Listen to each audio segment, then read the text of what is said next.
Hey guys, this is Camfrey15 back at it with another video for you guys.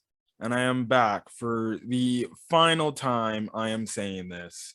I am back with another fairy tale arc review for you guys. And yes, like I said, this is the last and final time I will be saying that unless I guess review the fairy tale 100-year quest arcs. But I don't think there's no point in that because I'm reading. I talk about the manga now. I didn't discuss like the manga or review like the first few chapters of the manga, but it's like still, it's like kind of what's the point? But whatever. But yeah, this is it. This is it. And man, it has been a crazy ride to rewatch the entirety of the fairy tale series. Now I rewatched it all in the anime portion. I didn't read the manga at all. But just to go back and watch damn near every episode of the fairy tale anime, it just gave me those feels when I first had it, when I first did my first watch of the series. And yeah, we're finally here with the final video, and that is the Alvarez Empire arc part 2 review, where we talk essentially about where we last left off to the end of the main original storyline before 100-year quest eventually got kicked off and everything, and that started. But this was the perpetual end to the fairy tale storyline until 100-year quest, the sequel, came out. This was it for fairy tale. And yes, like I said, the first half of the Alvarez Empire arc, I don't nearly have as much issues as I do with, say, what I'm about to get into here, which is the back half of the arc. Again, I still like the Alvarez Empire arc as a whole. It's not in my top 3, nor is it in my top 5. It's probably maybe outbreaking the top 5. It's probably like my 6th favorite arc in the story. And the reasoning because it's just some of the decisions that are made in the back half of this arc that I'm particularly not a fan of. Obviously, the Makarov sacrifice, I'll talk about that. The Urza versus Irene fight, I'll talk about that. The Acnologia being the final antagonist, the final character the main characters have to defeat. Debatable, too, with that standpoint. There's just a bunch of issues that I kind of take away with the back half of the arc that I kind of just like, okay, this could have made this an epic conclusion, but they didn't take it the way I did. And that's why, honestly, I think the Alvarez Empire arc, it's a solid end to the story. I would have taken some things different in this story in terms of how they ended it, but it is what it is. So yeah. Now, I already did the whole chapters and episodes this arc covers, but for the portion of this video, the Alvarez Empire arc chapters we're covering in this video is chapter 496 to 545, which is the last chapter of the original manga, and anime episodes 306 to 328, which 328 is the last anime episode of the anime.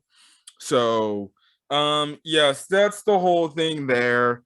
Anyways, where we last left off, obviously, like I said, most of the fairy tale members were returning to be able to run back to the guild hall, and all of a sudden they got confronted by God Serena, and then all of a sudden Gildarts appears with a new design, and he's back. Now, he said he sensed the power of what was going on truly, and that's why he came to help. But we see Gildart's got long hair and everything and stuff like that. Now, he ends up fighting God Serena, and he kind of just, now this, obviously, this is the like resurrected Historia of God Serena. But Gildart says God Serena is pretty easy to handle, which goes to show you that, well, Gildarts was definitely stronger at this point in time compared to God Serena, especially from the standpoint he could literally cancel out any forms of magic with his magic I'm guessing God Serena would have been nothing to him and stuff like that. Now, Minerva and Rogue, they fight Wall and Bloodman, who are historians of them. And then Elfman and Lazana fight. I forgot who they fought, but it was I forgot who they fought, but it was somebody. So yeah.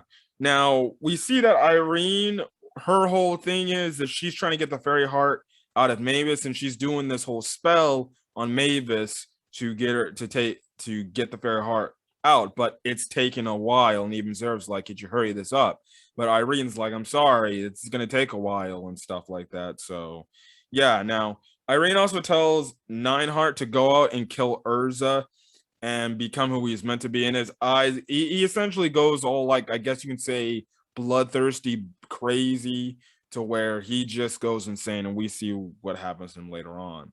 Now, Natsu and the others are continuing on, but they essentially run into Invel, who essentially freezes them all up, but Gray, essentially Gray's not the only one that gets frozen. So Invel's kind of throwing him like, oh, you're an ice wizard and stuff like that. Now, Gray actually fights back and tries to use ice attacks, but ice attacks are not working on Invel. It's like he's kind of immune to those ice attacks. Now, Gray then uses his ice demon slaying magic, and that actually has an effect on Invel and stuff like that. So the thing that was actually pretty interesting too was the fact that when Invel is observing Gray as he's fighting with his demon slaying magic, you know, he's like, Gray looks like he's using loses a bit of his humanity when he goes into that state of power. And stuff like that. And Invel wants him to dive deep and fall into darkness, essentially, I guess, aka turning him evil in a way. So yeah, now Natsu eventually freezes himself because of his fire, but then him and Lucy end up being captured by Brandish. Now, what happens is Gray and Juvia are together, and they essentially get connected with one of Invel's moves called Ice Lock, which he did the same move on Mavis, and which we already know is the whole thing that it just messes up your train of thoughts and everything, and you can't think straight. And also too, we kind of find out a tidbit that and the fact that Invel essentially controls you. Well, Invel, he kind of tells Juvia and Gray, well, you guys are gonna fight each other, and guess what? One of you will be freed from this spell until one of you guys kill each other. So essentially, either Gray has to kill Juvia or Juvia has to kill Gray to free themselves.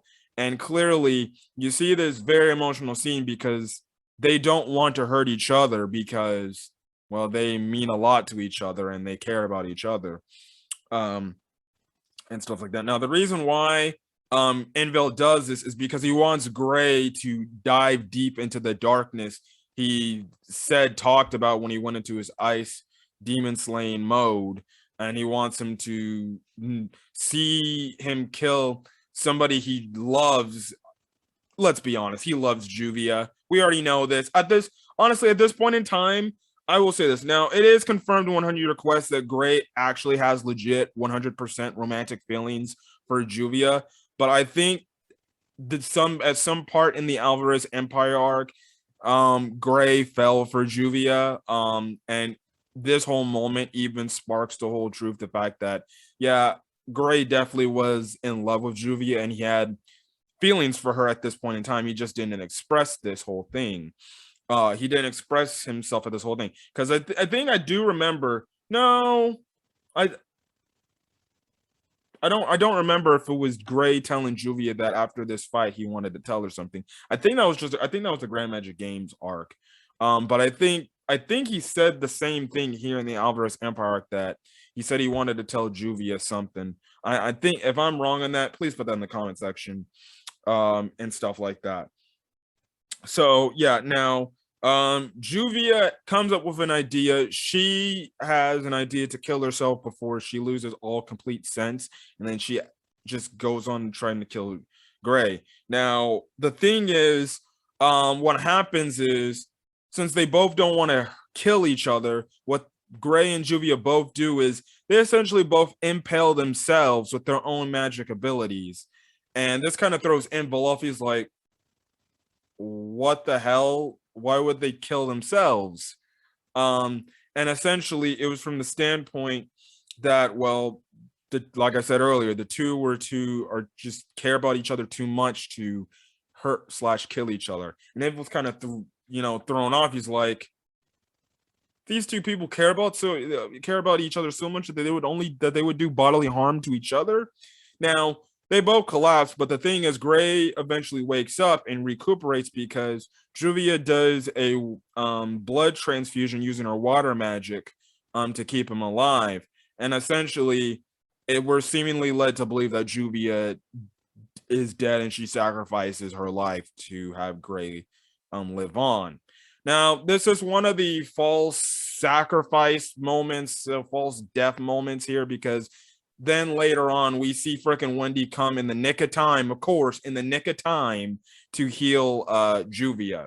Again, my thoughts on this false death. Okay, listen, I'm kind of all 50-50. I can understand. Yeah, they were kind of right a cop out. Oh, Wendy was in the area to heal her, so that's how she's able to stay alive, but she would have died if Wendy wasn't there. Now, could have this been something for Gray that's like, oh, a huge character development moment for him to, another person in his life that he cares deeply about sacrifices their life for him. And it's just the ongoing trend with Gray, the fact that he can never really find true happiness with the people he truly loves because they always end up sacrificing themselves for him because they care about him so much. Because Orr did it, Ultir did it, Silver did at the end of the Tartarus arc to save Gray, to relieve the burden of Gray and the whole burden of Deliora carrying over him. And then Juvia would have been the fourth person. Now, I understand why they didn't kill Juvia off because, well, it's Gray's love interest. And then why would you kill that love interest of Gray, who clearly, I don't know, wouldn't have made much sense. Listen, I think Mashima kind of put this point in a bad spot. I think he could have did it to where Envil damn near almost kills Juvia and Gray gets pissed off in the same sort of way he did, after he thinks Juvia's dead. So I don't know why they just didn't go why Mashima didn't go that approach. Again, there's mind-boggling decisions with Mashima in the back half of this arc. But yeah.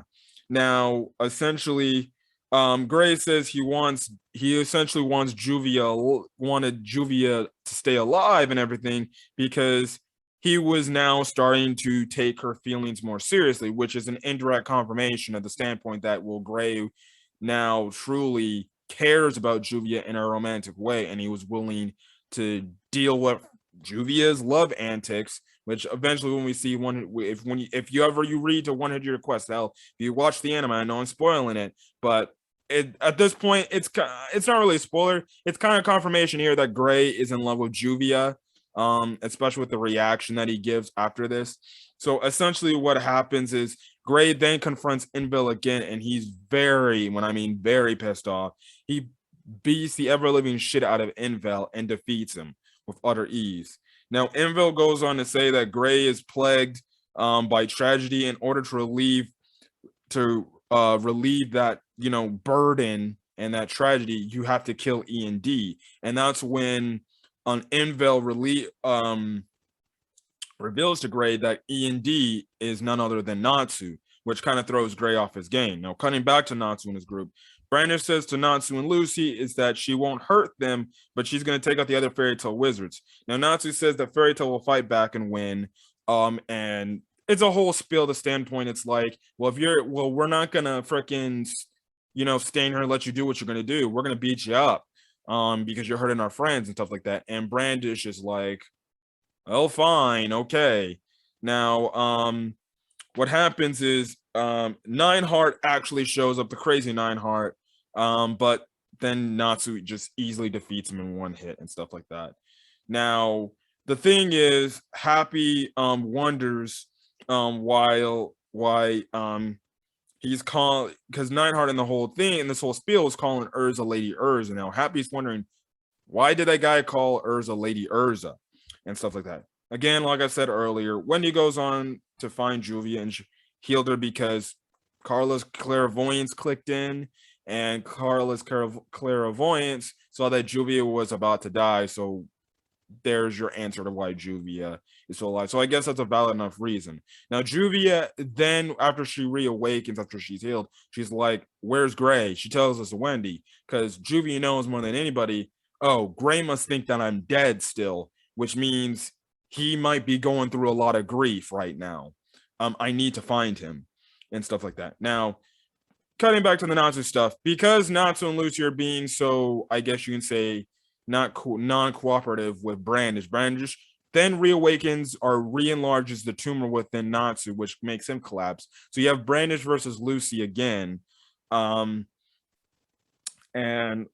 essentially she tells Lucy, I'm going to kill you now, so don't expect me to hold back. We may have understood each other better, but we're fighting for two different countries, two different sides, and stuff like that. Eventually, the fight goes on to the point where Demaria gets involved back into the fight, and essentially she calls out Brandish's bluff from the standpoint that Brandish really isn't trying to hurt them. She's just trying to play it across to her from the standpoint that would make it look like, oh, guess what? I did enough to make it look like Lucy's just stronger than me. But Demaria isn't fooled by this, and Demaria's kind of pissed off at Brandon. She's like, so you side with them, huh, Brandy? Well, that's just great. Essentially, because of this, Demaria impales Brandish for doing all this and fooling her and stuff like that. And then she attacks Lucy. And when she eventually knocks Lucy out, she tells Lucy that she's going to kill her nice and slow because she feels like Lucy changed Brandish for the worse in her opinion. So yeah, eventually what happens is, because of Invel being defeated, the ice lock on Mavis actually breaks. So Mavis actually created an illusion to fool out Zareth and Irene, and she managed to escape.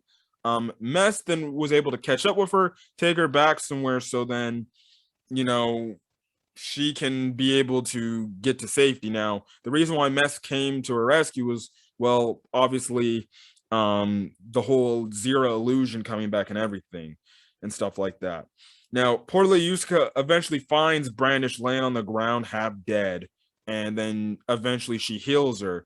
It kind of comes to a shock to Brandish, but Portlayuska's like, what's the point in all this careless fighting, all this pointless bloodshed and stuff like that?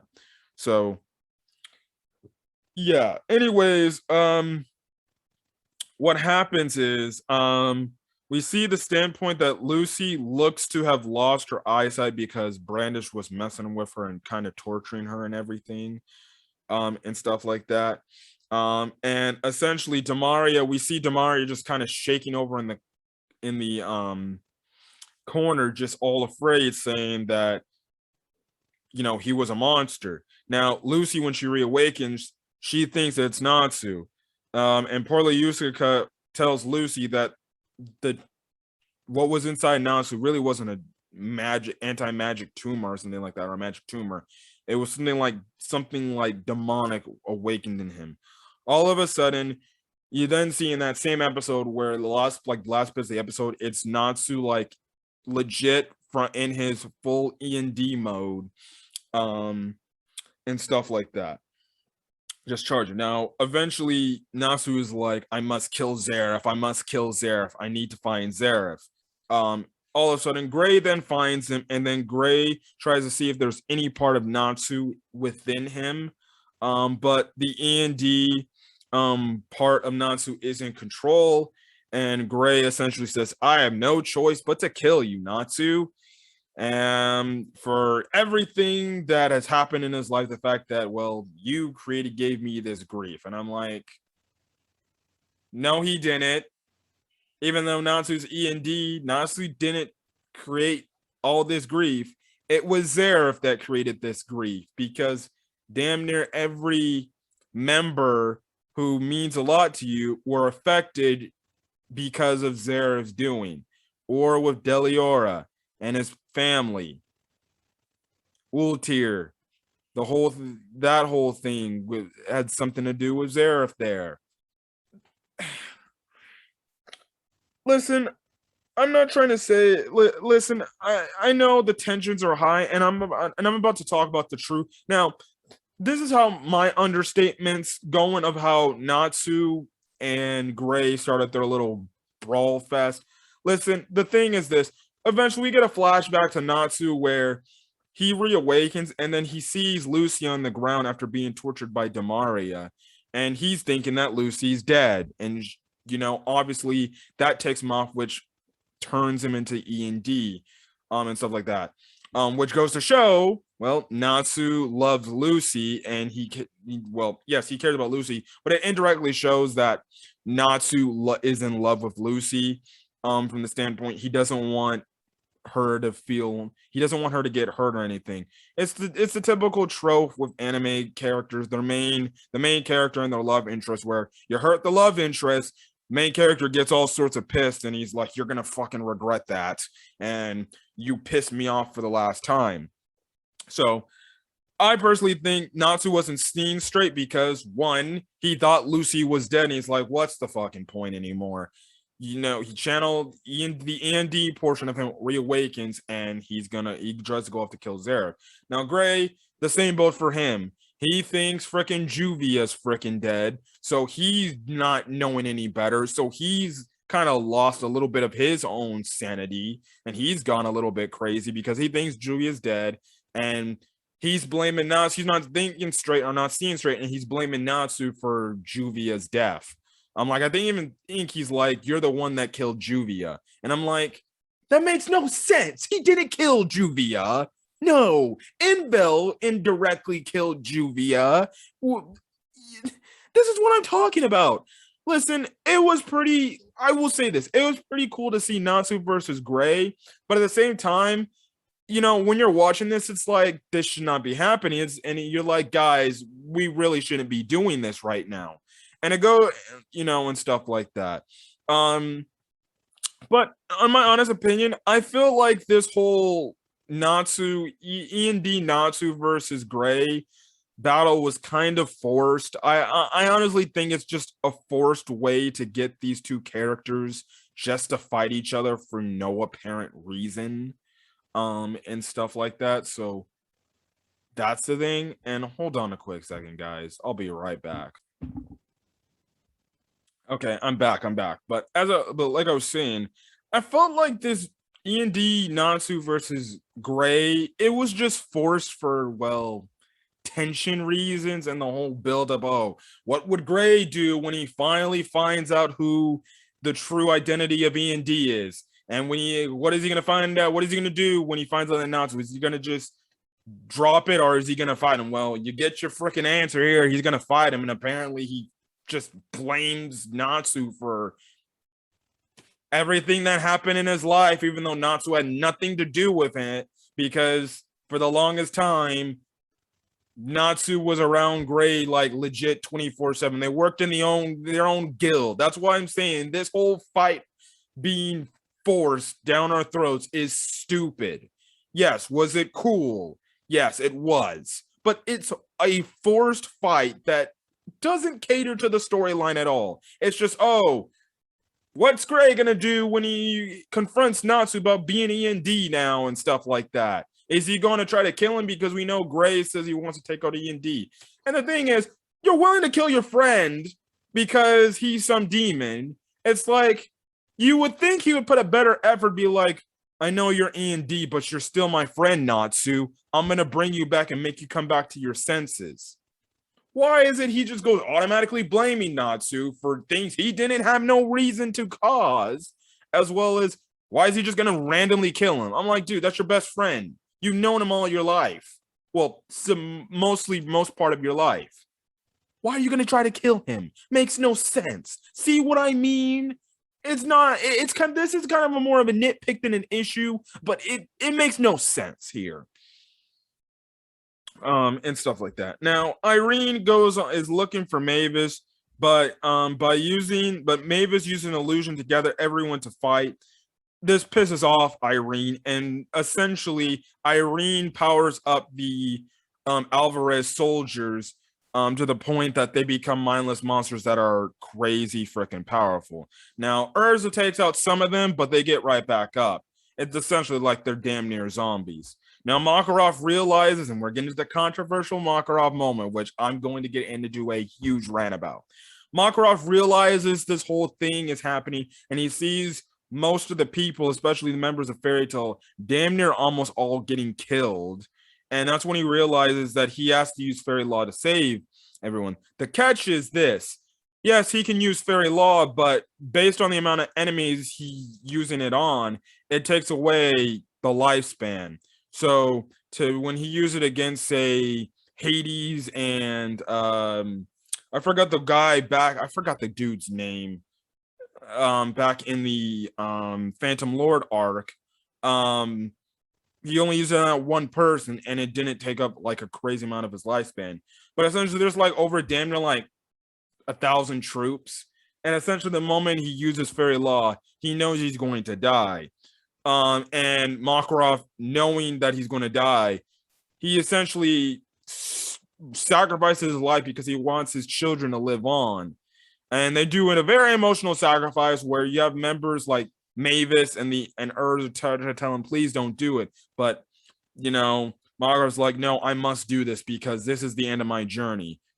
You know, the future has to live on and stuff like that. He uses fairy law, takes out most of the army, and he's stuck in a freaking position where it would have been a nice,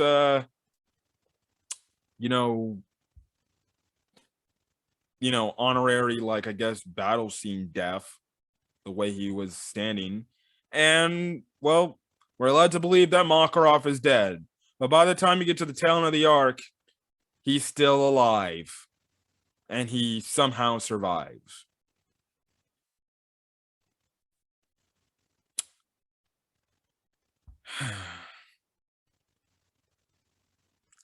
If there's one thing in the Fairy Tail storyline that I absolutely hate, is the Makarov false death. The Makarov false death was such a frickin' cock tease. I don't know why Mashima decided to bring back Makarov to life. I think he just got cold feet and he was like, oh shit, I don't know if I should do this. And then he somehow brings him back to life. But Makarov should have died here. And when I mean he should have died, he should have been dead. This would have been his moment that paid off everything in the past few arcs. All the other false deaths we've seen in every other arc, even in the start of the Alvarez Empire arc, which they were hinting at, they were foreshadowing number of times that Makarov is more than likely not going to make it out of this arc alive. I would have loved it if they had kept Makarov dead because, one, it further and makes it to where now Fairy Tail is going in a new direction with the future members of Fairy Tail, the youth of Fairy Tail, the next generation of Fairy Tail. And then two, the scene where you have Urza and snap Natsu and Gray back into reality and makes them stop fighting is from the standpoint that sacrifice. That's the reason why Urza was able to manage to snap Natsu and Gray out of the whole funk they were in, because she's like, you guys are seriously trying to pick a fight right now. Out of all the times to pick a fight with each other right now, when we're up against one of the toughest opponents we have fought at this point in time, and you guys want to be petty and fight. Well, you know what? That whole scene makes it completely worthless. That was the whole scene because Urza was very emotional because she watched Makarov die in front of her and she's seen her two guildmates fight each other for no apparent reason.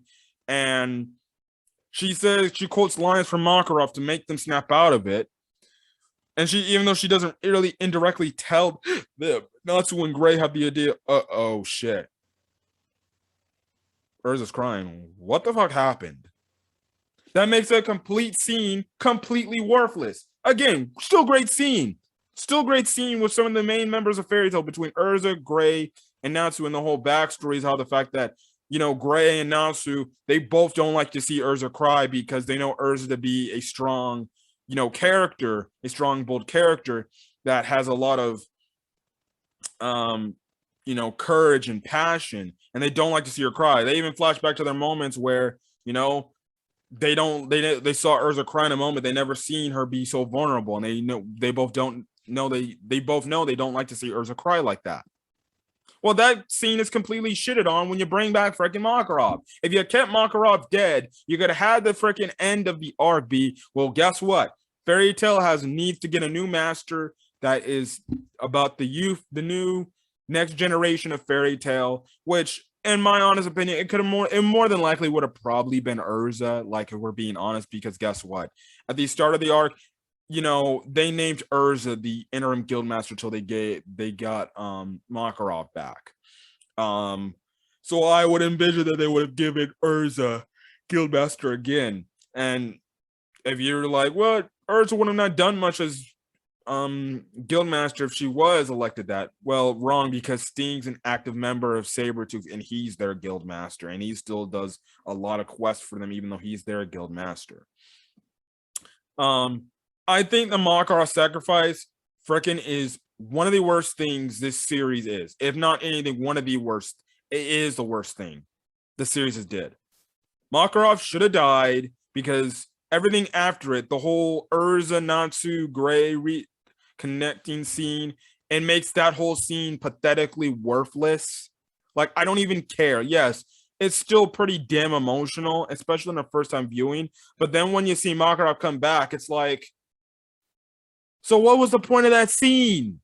It makes everything worthless. It makes everybody's Fairy Tail in Fairy Tail who's crying over Makarov's death when they find out completely worthless. Because they think, oh, guess what? He's dead now. You know? And you know, you had some great scenes with Loxus holding the lifeless body of Makarov. And he's like, before I put you to rest, you know, grandfather, I'm gonna get you back to the guild.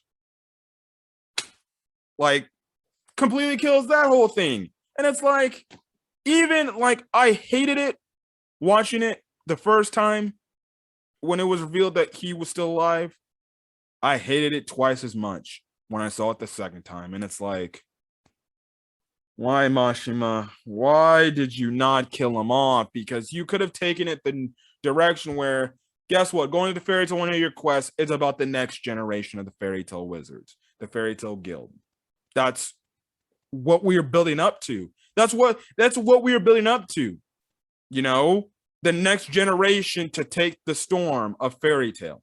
That's what this arc could have set up and ended on, at the fact that, oh, Makarov's dead. There is a new era in Fairy Tail, and this is the next generation era of Fairy Tail, with a bunch of young wizards and stuff like that. No, listen, I don't want to spend too much time talking on the Makarov death. You guys already know how bad the Makarov death is, so yeah.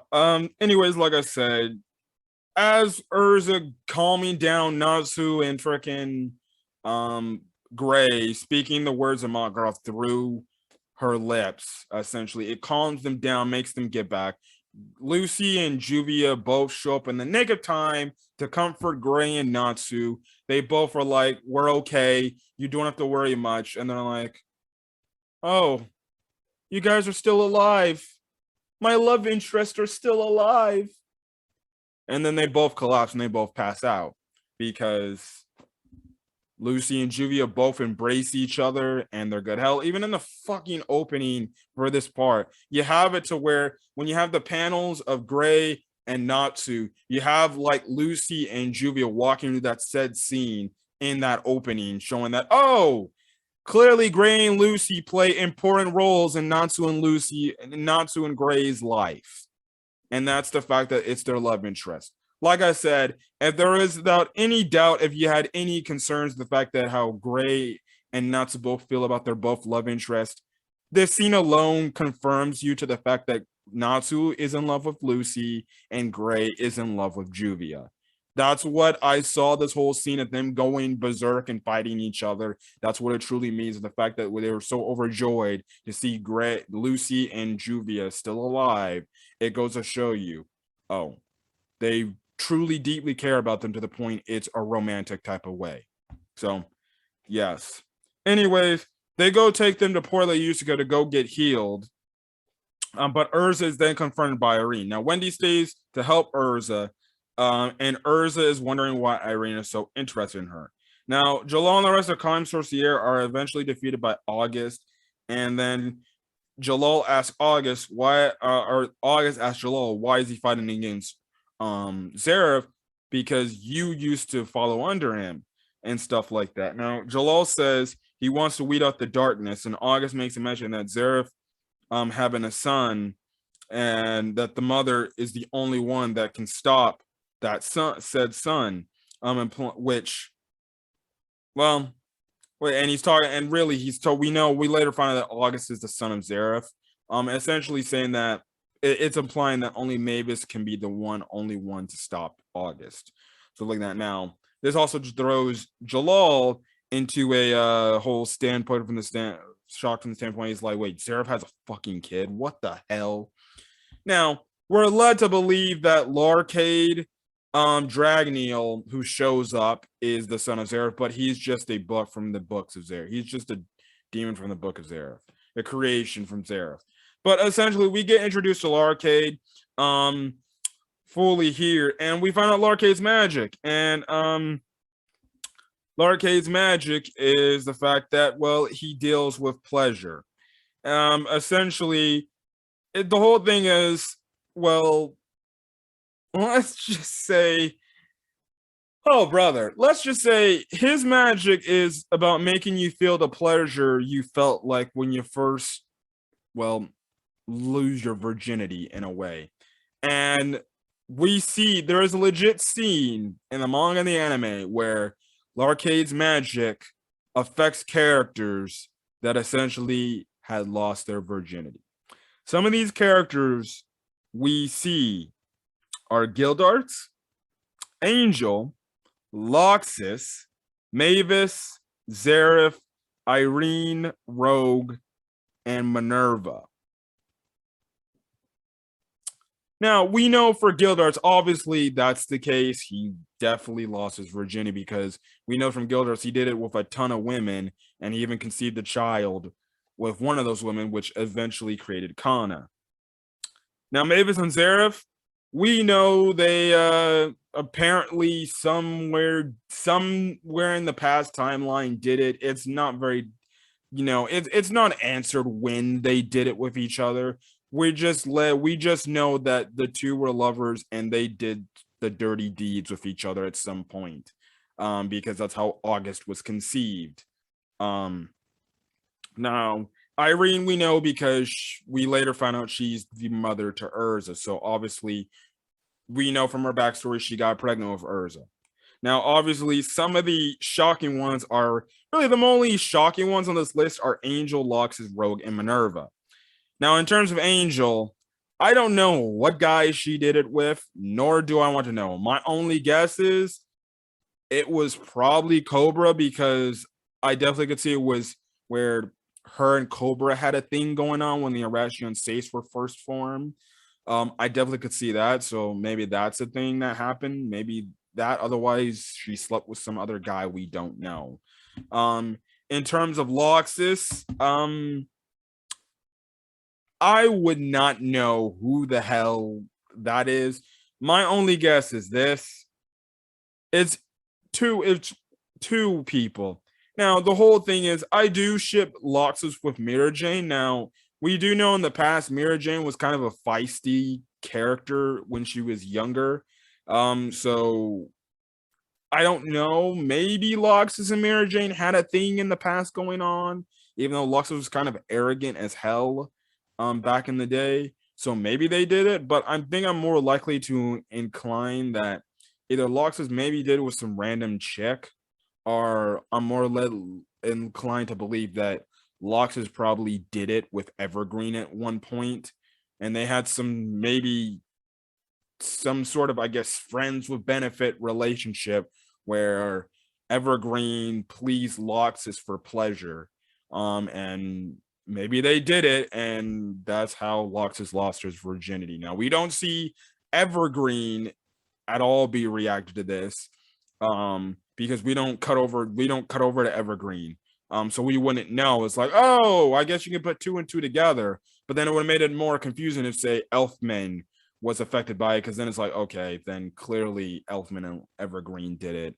But yeah, Loxus did it. Now, as for Rogue and Minerva, my only thing is this: they must have did it with each other, I'm guessing, unless my only other thing is Minerva did it with some other guy. I highly doubt it. I think Rogue and Minerva did it with each other. And they both lost their virginity equally with each other. I know I'm spending a lot on this topic, but I'm just saying, I think they both did it with each other, because if I'm being honest, I ship Rogue with Minerva, to be honest. So yeah. Anyways, what happens is too, Yukino also tries to get involved and save everybody, but then Larke uses like these tentacle things, and it becomes a fan servicey tentacle scene. But essentially, when he uses these tentacle stuff, essentially he makes the people feel the pleasure. It gets so damn bad to the point that these characters, the Larke makes it to where like these characters give, like, he can give them any types of feelings. Like later we see Larke give them like the feeling of being hungry, and we see the characters like try to eat each other. And when they do the girl on girl, like when you have Yukino like doing it to Minerva, it looks like, oh god, we got a lesbian scene here where she's like kissing freaking Minerva, biting down on freaking Minerva's neck and everything. I'm like, okay, that's the closest fairy tales ever got into sex content in the series. So yes. Essentially what happens is Sting gets involved. He fights Larcade, and he ends up eating Rogue's element to become a white shadow dragon like future Rogue did. And he manages to eventually beat Larcade. The fight was pretty cool, so yeah.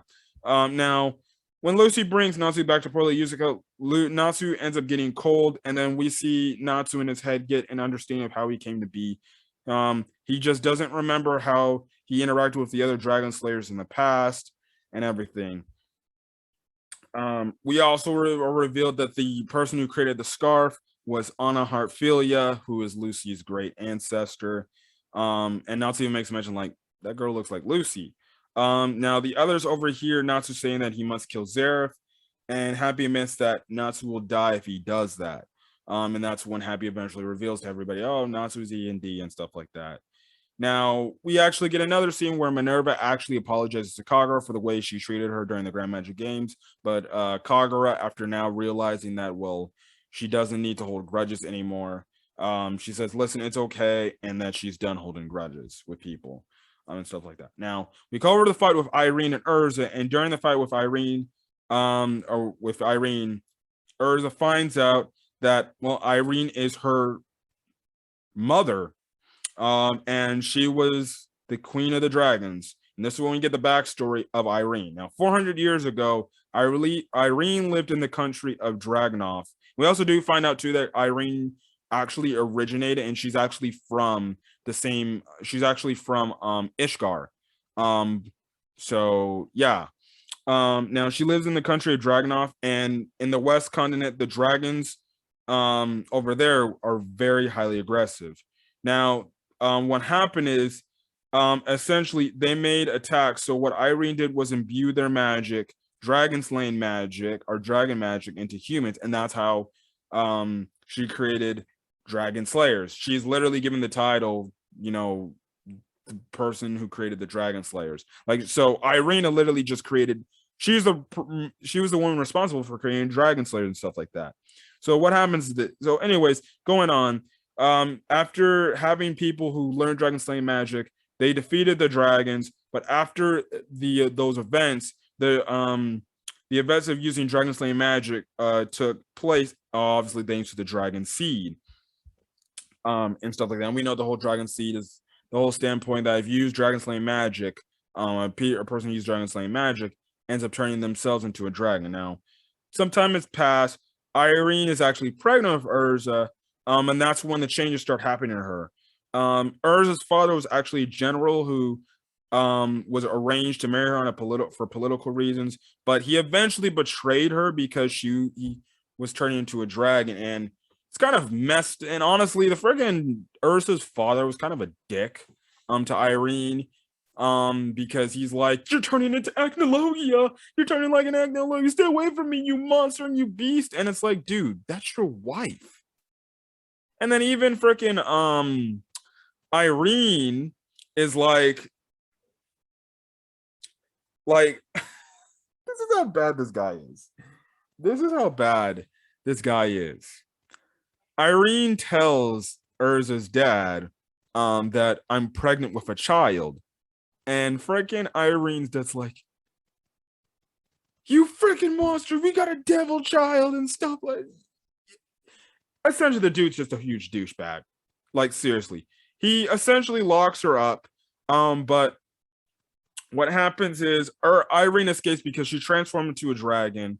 And she came across Zeref a few centuries later, and then Zeref actually turns her back into a human. But Zeref told Irene, you truly won't be human. You'll still be like a dragon. Now, the thing is, the reason why Irene kind of got a crazy idea, the reason why she truly kind of hates Urza, we'll get into this point, but Irene, because she wasn't just, well, living good and people were just too afraid of her and stuff like that, and things weren't going right, she got the idea to enchant her personality, herself into Urza, but it essentially didn't work. And that's how Urza was dropped off in Rosemary Village. And essentially, Irene, when she looks at Urza, cannot stand the sight of Urza, and stuff like that. Anyways, cutting over to Natsu real quick. We find out that Natsu is dying because of his dragon seed, and another thing called the demon seed is combining with the dragon seed, and there is an inner conflict within Natsu of what is he truly. Anyways, getting back to the Irene Urza fight, Wendy's actually helping out Urza, but also tells Irene how she isn't going to transform into a dragon because of the whole incident from the Tartarus arc. Now, Irene realizes to get what she wants, she has to have when Irene's like, well, I did find out one thing. The one thing I found out is the fact that I need to have compatibility if I want to enchant myself into somebody's body. And what happens is she takes over Wendy's body and she calls herself Wendy Belsarion, which was fucking hilarious to say the least. But yes.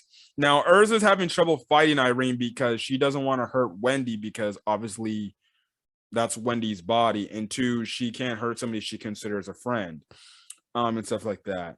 So yeah. Now Wendy eventually reawakens in Irene's body, which I found funny. She's like, why does my chest feel heavy? And I'm like, the one time Wendy is ever gonna have boobs when she is in Irene's body. But essentially, Wendy using Irene's body fights back for her body, and Irene is like, you're really gonna damage your own body, but Wendy's like, who cares? As long as I get my own body back, I'll do that. And eventually Wendy does. She puts enough damage to the point where she managed to get her body back. Now Erza continues her fight with Irene, but Irene gets insanely pissed. She transforms into a dragon, and this is when the fight, part of the fight where everybody just freaking hates and just like, this makes absolutely no fucking sense. Irene hits Urza so hard that Urza, quote unquote, says that I think she broke every bone in my body. Then Irene brings down a whole meteorite that is not only going to take out Urza, it's going to take out damn near everybody on the battlefield. Urza manages to will herself up and destroy that meteor. And thanks to Wendy imbuing some dragon slaying magic, manages to slash Irene and defeat her. I know I said the Urza versus Kyoka fight was controversial for various reasons because Urza's senses were taken away. But good God, man. Listen, I've said on various occasions, there's fights in Urza, with the Urza fights you can defend, and there's reasons why. But this fight, you can't defend that shit. It's just as, it's like the same thing like the Kyoka thing. You can't defend the Kyoka fight with Urza somehow winning and losing all her senses. Here is even more of a travesty. So Hiro Majima found some way to have a very bad Urza win make no sense against Kyoka in the last main arc. And then the final main arc to conclude the main story, you give Urza probably one of the most BS freaking wins she's got that makes no sense. You're telling me a person with one arm can defeat and slash a meteorite in half with all their bones broken, as well as taking down a whole damn dragon. And if you do not believe me, we've seen in the past arcs how hard taking down a fucking dragon is in this series. And Urza takes down a dragon with all the bones broken. And I don't care if her sword was imbued with dragon slaying magic. Because guess what? The Dragon Slayers in the Grand Magic Games arc barely made a dent in the dragons in that arc. So one sword slash with imbued with dragon slaying magic takes out freaking Irene. What the fuck was that? This is another thing that pissed me off. It's like, when I watched it again, I'm like, yikes, yeah. I'm sorry, I'll defend Fairy Tail to the teeth. I cannot defend that. That makes no sense.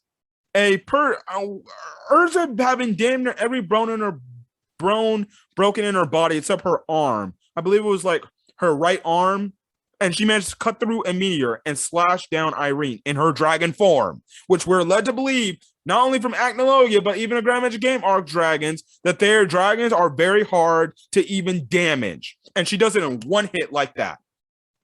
I feel like Mashima did this because he had no other way to do this, because he stacked the wall against Urza so damn much that he had to make Urza just win in a BS way that makes absolutely no sense. There's no way you can freaking convince me or anybody in the fandom, even if you love Fairy Tail. There's no way you can say Urza won this fight fair and square and there's a valid reason. There is no valid reason. You can't do this. This is what they call an ass pull, and this is what they say. Listen, you might as well should have just had Acnologia come in and kill freaking Irene before Irene was about to kill Urza. You might as well should have did that. Anyways, Irene deforms into her human form. She still is A-okay, and she still can get up. It's looking like Irene's going to kill Urza with her own sword. But the thing is this.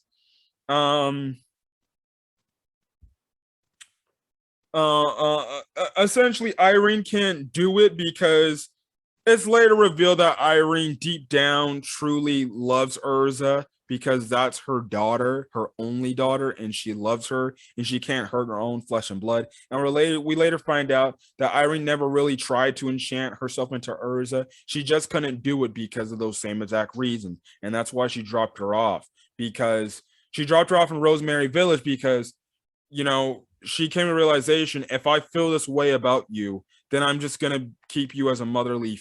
I'm gonna freaking keep you as a motherly figure, and I don't want to get the ideas of trying to harm you and stuff like that. So it goes to show that Irene deep down, even though she's kind of an a-hole to an extent, deep down she was a very caring mother, and she definitely did care about Urza and stuff like that. So yeah, because of Irene's defeat, the Universe 1 spell is gone, and it's canceled. Natsu and Lucy are back in Lucy's apartment, and they get ready to head back to Fairy Tail because it's literally right down the street.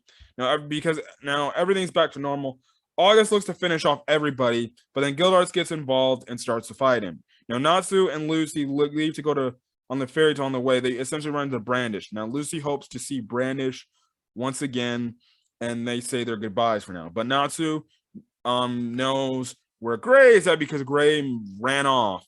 And essentially, he has the idea that Gray's confronting Zareth at Fairy Tail, which actually Gray is. Now, Zareth tells Gray that he knows about everyone who was involved in the war and what has led them to this moment. He goes and say the reason as to why he wants the fairy heart is to have Mavis's magic power to defeat Acnologia, which we already know that whole standpoint.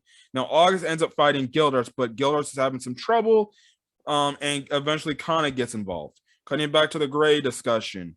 The Gray and Zeref talk. Now, Zeref says he'll kill Gray, so Natsu will fight him at full strength, but Gray says that won't happen because he also admits to being blind as to find a way to get revenge on who was responsible for everyone being killed. So Gray eventually essentially admits that, yeah, what happened with Natsu, I was blind at that moment. The fact that I blame Natsu for everybody in my life, dying, and I was blind to that. But now I know who really is responsible for that. Now, Gray ends up using a magic spell, a lost magic spell called Ice Lost Shell.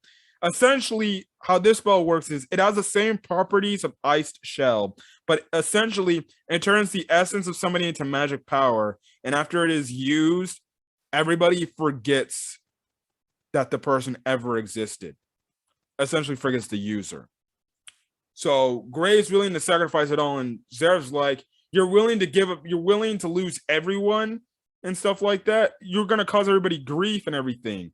And obviously Gray is like, well, yes, I might cause people grief, but if they don't remember me, then there will be no grief. But obviously the one thing, and I made this mention way back in my Galuna Island arc review, the one thing we've seen countless number of times through this series, every time Gray was always about to use Ice Shell. What is the number one thing we always see? Natsu come in the nick of time, punching him out the way, saying, I'm not going to allow you to use that spell. You have Natsu and Gray embrace and have a cool bromance moment where Natsu's like, you're my friend, man. You're my friend, and I'm not going to let you die like that. I care about you, brother. And it's like, well, okay. This man Natsu breaking out in fucking tears, crying over Graham, like, okay, I'm just gonna ignore the bromance here, but okay. But again, like I said, I do love the callbacks in this series. Every time Gray is about to even think of the idea of using the Ice Shell move, Natsu's always there telling him, you're not using that damn technique because I told you all those years ago I would never allow you to use that move, which I still love. I will say this, I still find it funny that Gray always tries to use it, and it's at this point that he should expect Natsu to come in and just interrupt him, because we already know that Natsu cares about Gray deeply so much about using Ice Shell and everything. So, essentially, the thing is, Natsu says he'll fight Zeref and take care of him. So that's the thing. Now Zeref says Natsu has no chance to defeat him because he lost all of Magneel's powers. But Natsu's like, don't worry, I'll beat you my own way. Anyways, we cut over to at the end of the battle with Wendy and Urza. Now, I'm guessing Wendy healed Urza to heal her bones and everything. All of a sudden, Acnologia shows up and then literally just utterly just stomps on Irene's corpse. Now, Urza's like, what the hell are you doing? You need to stop that.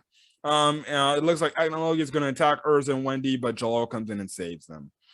Now, we cover the Kana and Gildarts versus August battle. Now, Kana essentially blames August and the rest of the Alvarez Empire for all the pain that they caused and all the pain and tragedy that they did. Because she was also there when she saw Makarov die as well. She uses Flurry Glitter on August, but it has absolutely no effect. Now, August then asks Gildarts, because he later finds that Kana and Gildarts are family, they're father and daughter. And he then asks Gildarts, the question is how much he loves his daughter, and stuff like that. And he also asks, like, what are your feelings if your daughter were to die? This obviously pisses off Gildarts, where he's like, if you even think about killing my daughter, you're dead, and stuff like that. Now, anyways, what happens is after Lucy and Gray get a telepathy message from Mavis to go meet up with Mavis, they eventually meet up with Mavis, and Mavis tells Lucy and Gray that she has a job for them, and So they have to leave Natsu because, well, this can only this because this whole thing will affect Natsu's face. So yeah, now the thing is, August wants to know why Zareth doesn't, and this is coming back to the August vice. August wants to know why Zareth doesn't love his kids, and you know, the thing is, we cut back, flashback to the past, and we find out that Precht, as he was trying to revive Mavis, he saw that, well, Mavis was with a child. Eventually, what happened is Precht managed to get the child out of Mavis and moved him to some remote village area to where we see that August, it's a young August. We're led to believe that it's Larke, but it's actually August. Lived on his own. And he eventually came across Zareth, and then he's lived with Zareth ever since then. He just never told Zareth that I'm your son, and everything. Now, Larkade actually does show up to intervene in the Natsu versus Zareth fight, but because freaking Zareth gets pissed off at Larkade because he's like, you're interrupting my fight with freaking Natsu. And essentially, Larkade's crying out to freaking Zareth. He's like, "Father, you're my father." But Zareth is like, "No, you're just some damn demon from the book of Zareth. You're nothing more than that." So he ends up impaling with a blast on Larkade. And he's like, he's nothing to me. Essentially, that this is the point where Zareth has lost his shit. He's just gone fucking crazy, and all he cares about is fight, and he wants Natsu to fucking kill his ass. He's like, at one point, he's like, "Kill me, Natsu," and he's like, "No, you're not Natsu. You're E&D. Kill me, E&D." And I'm like, this motherfucker is crazy. And I'm like, I love it. This is why this Zareth is a great freaking antagonist. This man literally was at the end of his ropes because he was just tired of living. Can you blame the guy? If you live for over damn near 400 years, you'd probably go insane. You probably want somebody to kill you too. So that's the thing there. So yeah. Now, essentially, we find out through Gildars. We find out that August, because they eventually find a way, Gildars and Kana finds a way to, can't counter August. We find out that August magic works from the standpoint he essentially copies his opponent's magic. But if somebody is holder type magic, like Kana, for example, he can't copy that ability. Gildarts also uses prosthetic arm to inflict more damage because he can't copy that damage back. Now, August eventually, it looks like August is defeated after a big attack by Gildarts. And he plans on killing everyone, but he ends up seeing Mavis, and then all of a sudden he stops attacking because he saw Mavis, and then he withers away because he doesn't want to kill her and stuff like that. Now, some people will say it's BS. Oh, why him looking at Mavis would stop him? But he did say that the only person that could stop him is his mother, and Mavis is his mother. And the thing about August is he's a really tragic character. He really is. It's a tragic character from the standpoint. This is a character that just wanted to know from family love, and he never got that type of love because, well, Zareth never showed him that love because, well, Zareth never knew that August was his son. And it's very, very freaking sad. I will say this, I will keep this as, non-spoiler for the people who have yet to see one of your quests or read it. I do like an homage they pay off in one of your quests when it comes to that stuff there. Again, it's pretty heartwarming scene. But that's the whole thing there. So yeah. Anyways, like I said, going on back to the Zareth versus Natsu fight, Natsu tells him if you don't consider people close to him family, then their bond as brother is over. And Zareth says, Zareth replies to him, it's like, oh dear Natsu, you have too much compassion for me. You wouldn't do that. Now, like I said, Urza tries to tell Acnologia to stop attacking Jalal, the corpse of Irene, but when it looks like Acnologia is going to attack them, Jalal comes and saves them. He tries to fight back, but Acnologia, we find out, Acnologia, he can eat any fucking magic because he's the most powerful freaking wizard ever. So yeah, we find out Acnologia, he can eat any element of magic, whatever you dish out. And that's why he's so damn powerful and stuff like that. and essentially he's immune to magic. Now, Ichia and the Christina actually hits Acnologia and saves him, and they actually have a plan to stop Acnologia. Now they run into this girl on board who looks like Lucy, and this is when we finally see the girl Anna Hartfilia in the flesh talking. She goes on to tell Urza she's a descendant of Lucy. She goes on to tell them that she taught. Now Wendy remembers her because the smell and everything. Now, when Anna goes a little bit into her backstory, she goes and say she taught the Dragon Slayers everything about language, writing, and other stuff. And she came through the Eclipse Gate with the other Dragon Slayers, but Natsu and the others were spread around the world, and it took Anna 5 years to find where they were at. And after she found them, she kind of left them where they were at because they were all living peaceful lives and stuff like that. Now, she goes on to say, Anna goes on to say that there is a way to trap Acnologia in a place called the Rift of Time. Anna goes on to say that the Dragon Slayers came from the year X377, and when they use the Eclipse Gate, they travel to the year X777, which are essentially 400 years from that point on. The book essentially, how she was able to get there is because Anna wrote a book that was passed down to other members of the Hartfilia family until the book was passed down to Layla. And when Layla understood what the book truly meant, Layla ended up, we know this whole story, the fact of everything, that Layla was the one to open up the Eclipse Gate. And the thing is, Anna, at one point after she came to the gate, she was like, you guys need to destroy the Eclipse Gate. But we know from the Grand Magic Games art that, well, the Eclipse Gate was never destroyed. It was still there. And then it doesn't matter anyways because they made a second Eclipse Gate anyways. So, yeah. Now, the thing is, the reason why Honest was able to see the Rift of Time is because of the Eclipse Gate opening way back in the Grand Magic Games. So another nice callback to a previous arc. That's how she was able to see the Rift in Time, and that will be the thing that's gonna. And what they're gonna do is they're gonna trap Acnologi in it, so he's essentially stuck somewhere and he can't do anything. Anyways, we go over to Lucy, and they get the book of E&D, which Mavis gave to them.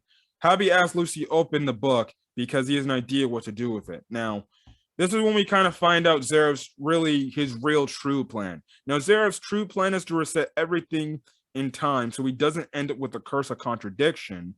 And it essentially would make Natsu human again, and the timeline would change. The fact that, well, everybody that was in the past, well, they're not flung to the future, and everything is completely different. And stuff like that. Essentially, he says he needs two things.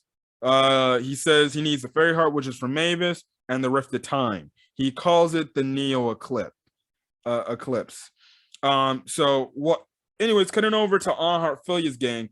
What happens is they're leading Acnologia, who's transformed into his dragon form, into the Rift of Time. But the thing is, Acnologia goes right through the rift, and they're obviously shocked. Now, cutting over to back to the guild hall, Mavis shows up in front, appears before Zareth and Natsu.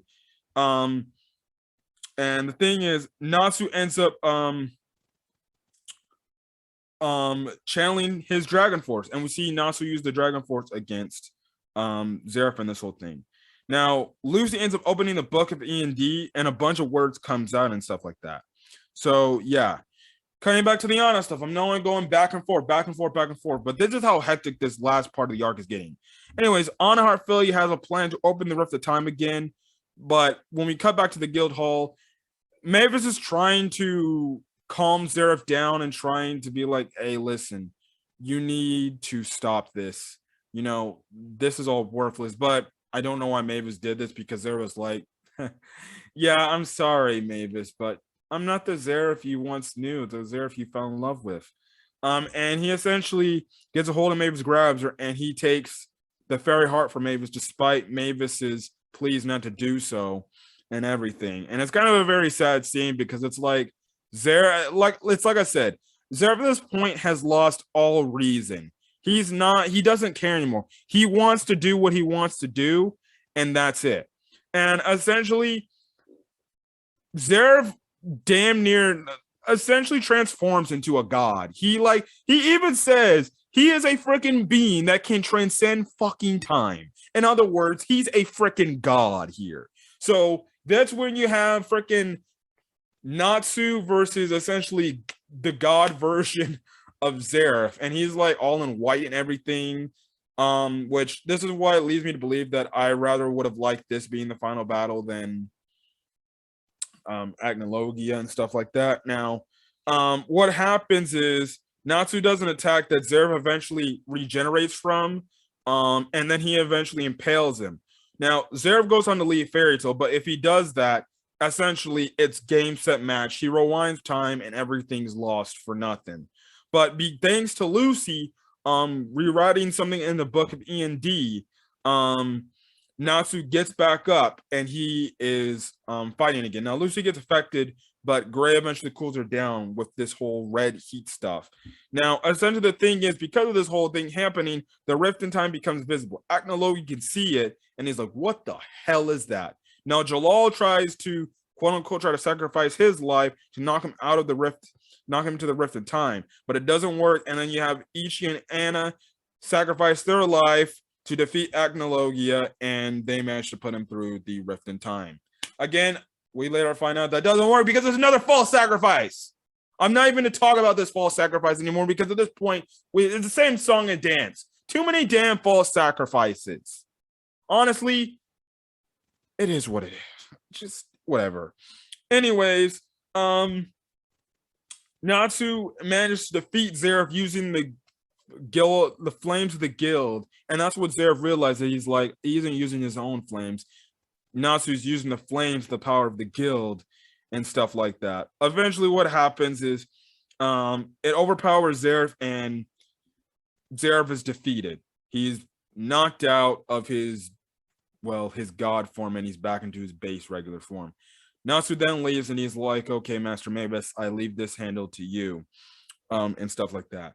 So yeah, now Mavis has a talk with Zeref, and Mavis realizes that the stronger the love, the stronger the effect the curse has. And essentially, Mavis goes on this whole spiel of everything that Zeref has done and how Zeref has ruined her life and everything in the standpoint. She goes on to say countless times that she hates Zeref for all he did. But the thing is, at the end of the day, she realizes that even though Zeref is a horrible person, he killed countless people, Mavis still loves him at the end of the day, because that's the person that taught her how to use magic, and she was so entranced with him and stuff like that. And they have essentially a very sad, emotional goodbye, where the fact that Zeref is actually dying, but Mavis is like, I'm going to join you, I'm going to be with you forever, and stuff like that. And you know, essentially too, we also find out too the reason why she was also conflicted with how she felt about him. She didn't really have a true feeling of true love. That's why back when she died, they didn't really cancel each other out and kill each other, because she was conflicted of how she felt about him. Like, she was unsure about him and everything. But essentially what happens is they both pass on, they both get killed, they both die because both the curses affect each other, and they're dead. And Makarov revives. Now, yeah, this is when Makarov revives.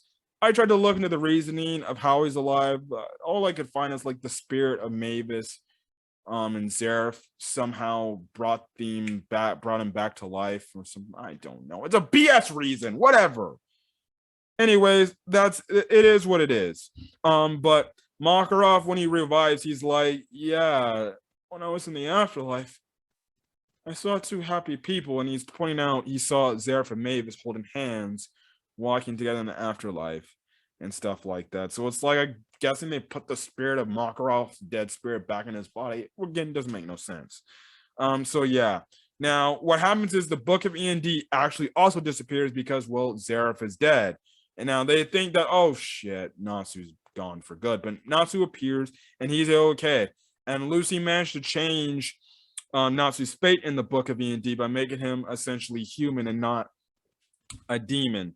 in the book of E&D, and stuff like that. Which I also forgot to mention that in the inner monologuing with Natsu within himself, he talked to Igneel, and Igneel told him, like, listen, you're either gonna be a dragon or you're gonna be a demon. And that's when Natsu comes to realization, I'm neither both.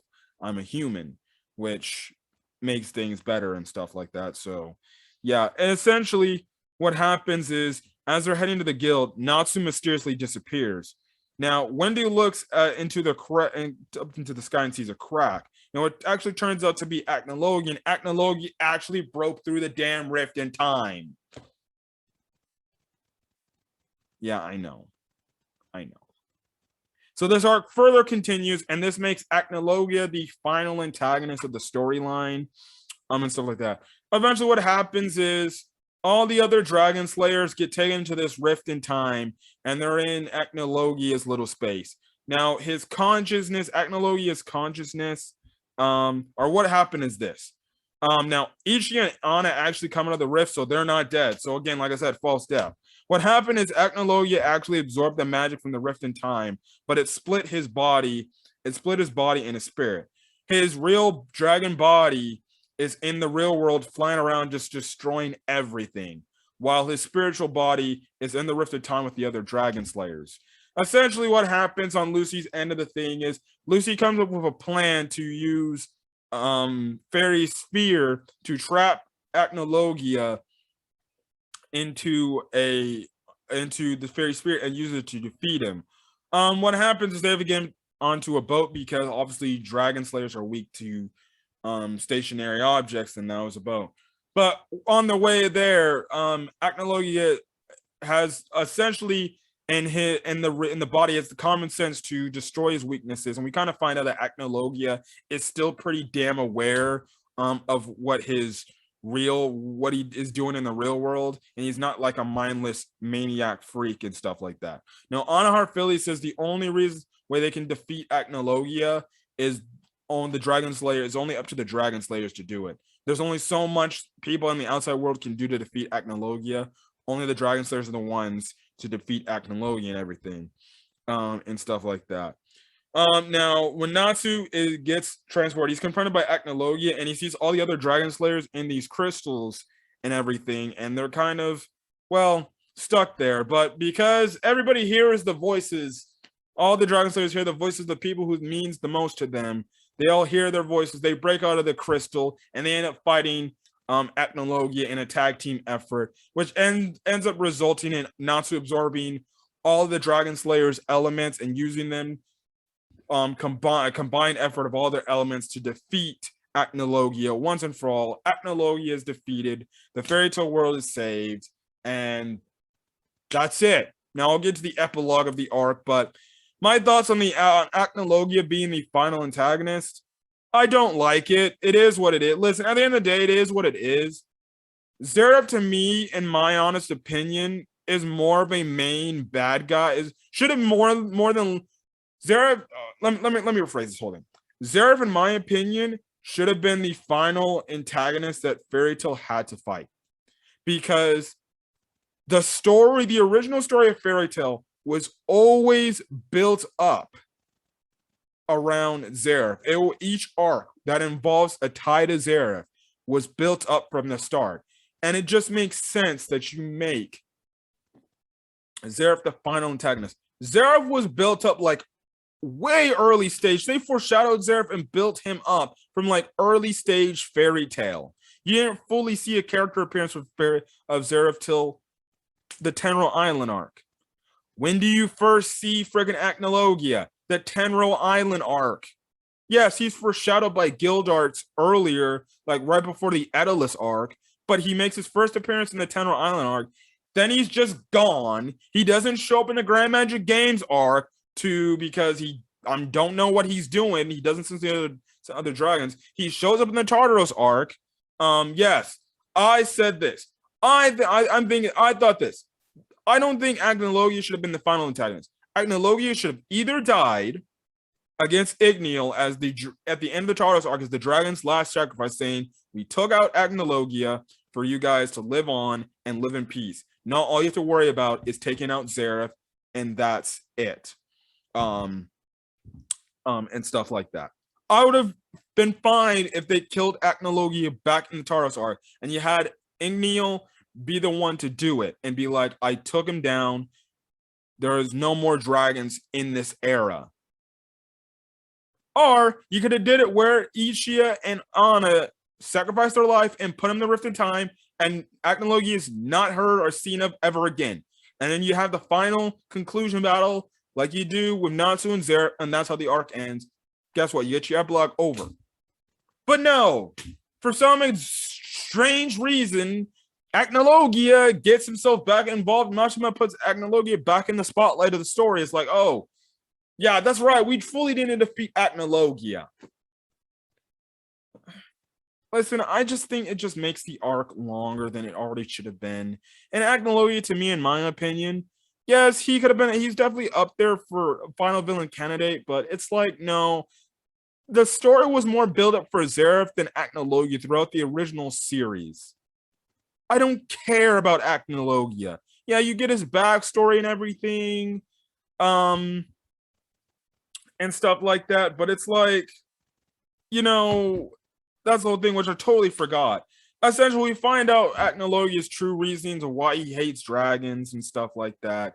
Essentially, 400 years ago, Acnologia had a dragon friend, and they obviously had the whole thing and the fact that, oh, the neighboring countries had these very hostile dragons, and when that one dragon friend came back, essentially taught himself dragon slaying magic, he killed all dragons, and then he became the person that just leaves destruction and stuff like that. So yeah, listen, you know, I'm kind of all right with the decision, but personally, I like Zeref more as a final antagonist, especially the fact that they gave him a new form, like a god tier form, a god form, and from the standpoint they said, oh, when Zeref gets this power, he's stronger than Acnologia.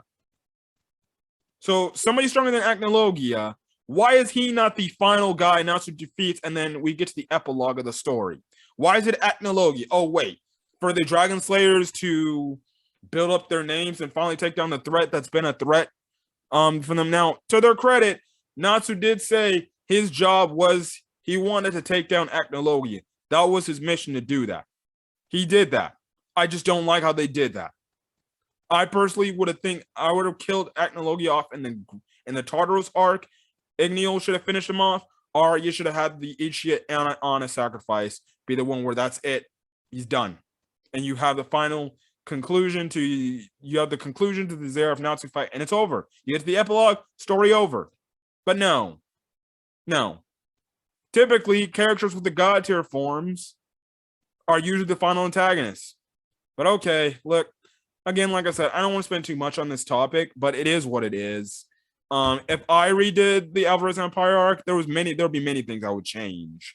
And one of them would definitely be Makarov actually dying, and then Zeref actually being the final antagonist. So yeah, that's the whole thing. Yeah. Now essentially after Natsu manages to defeat Acnologia tells him that and tells him that he's being selfish is not his cup of tea, and then he doesn't want to be known as Dragon King because Acnologia says you're the Dragon King, but Natsu's like, I don't want that title. I'm the king of nobody. So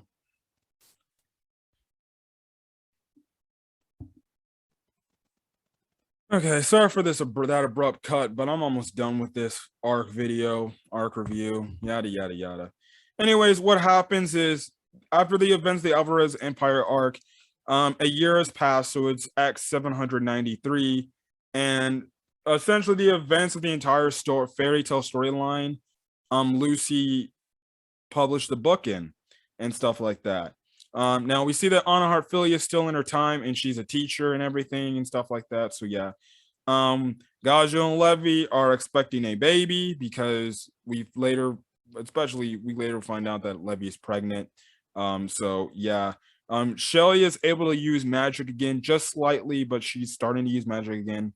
Gray and Juvia are getting a lot closer, and Gray actually tells Juvia that he is into her body. So hey, that's a start. Well, that's good because he wouldn't be It's not like he wouldn't be. Elfman and Evergreen seem to be a legit, full-on couple. Loxus really doesn't have a couple.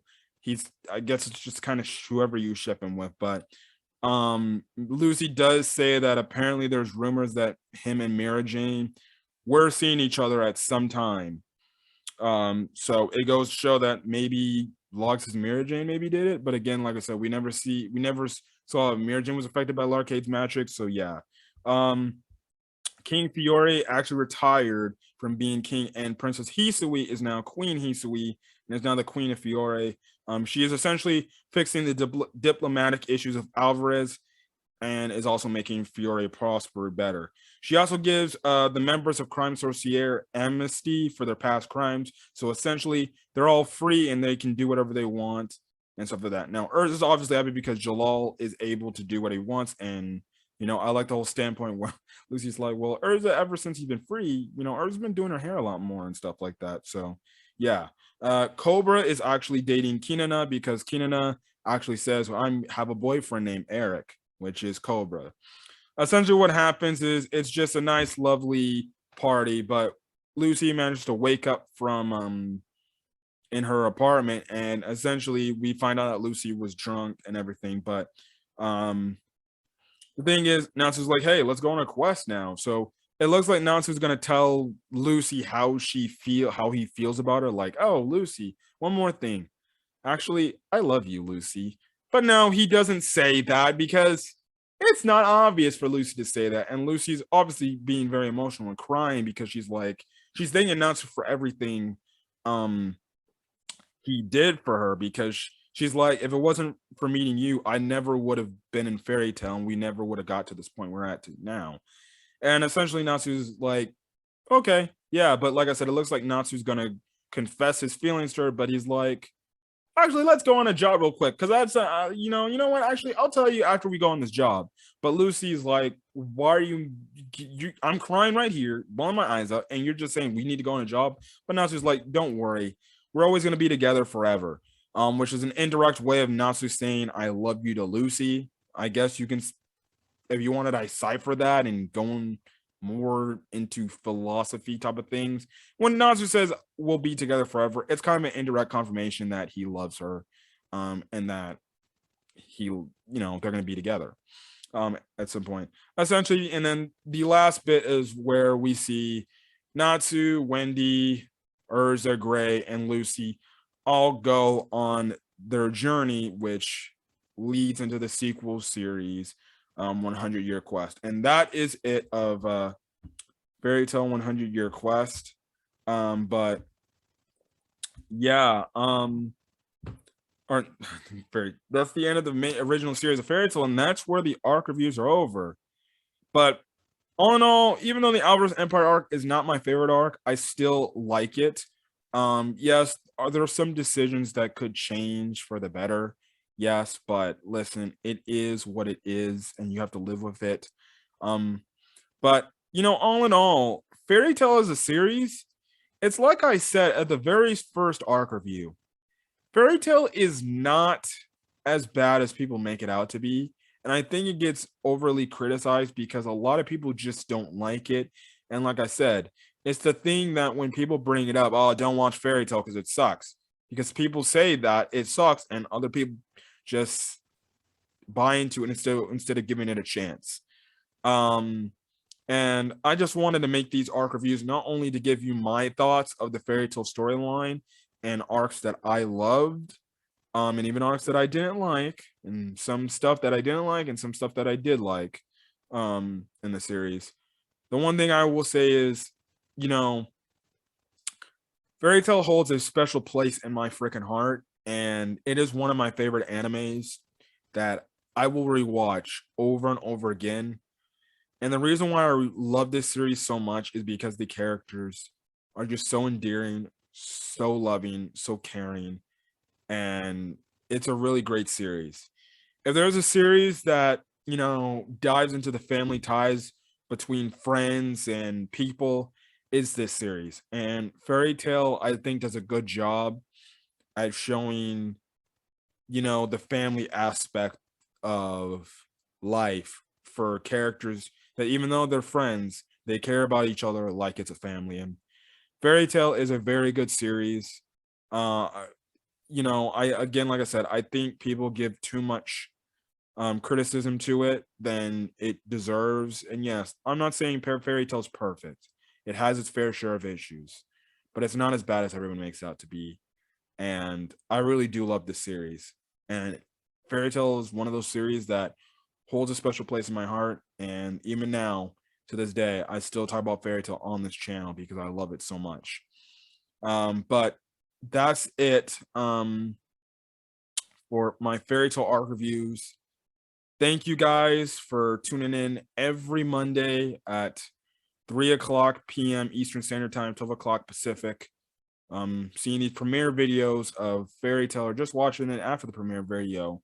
I'm getting my thoughts on the Fairy Tale story. And it really meant a lot that I got a lot of support for this. So again, thank you guys for checking this out, and I hope you guys enjoyed every video I uploaded of this series, of this arc review series. In terms of other Fairy Tale content I'm going to be covering on the channel, more than likely it's just really going to be only 100-Year Quest. Now, I did do the Fairy Tale video game on my channel. The only thing is I didn't finish that playthrough. Maybe I'll get back to that. Put that in the comments section if you want me to continue my Fairy Tale playthrough. There's like 2 different playthroughs I have on my channel. I know my Fairy Tale playthrough. I still have to complete my Resident Evil 8 Village playthrough, which I've already beaten the game, but I just got to upload those videos to YouTube. But again, like I said, if you guys like the video, leave a like. Put in the comment section your thoughts on the Alvarez Empire arc. As well as hit that subscribe button if you want to get more Fairy Tale content or any other anime content on this channel. That's it. The only other new thing I'm covering right now is on Black Clover. So if you like Black Clover, I'll make sure to put that in the outro of the video. And yeah. But again, thank you guys for the past, I don't know how many fucking weeks. Like, Jesus. Let me see. Like, I gotta find out, like, when did the first Fairy Tale arc review actually, like, come out, man? Because I actually want to know.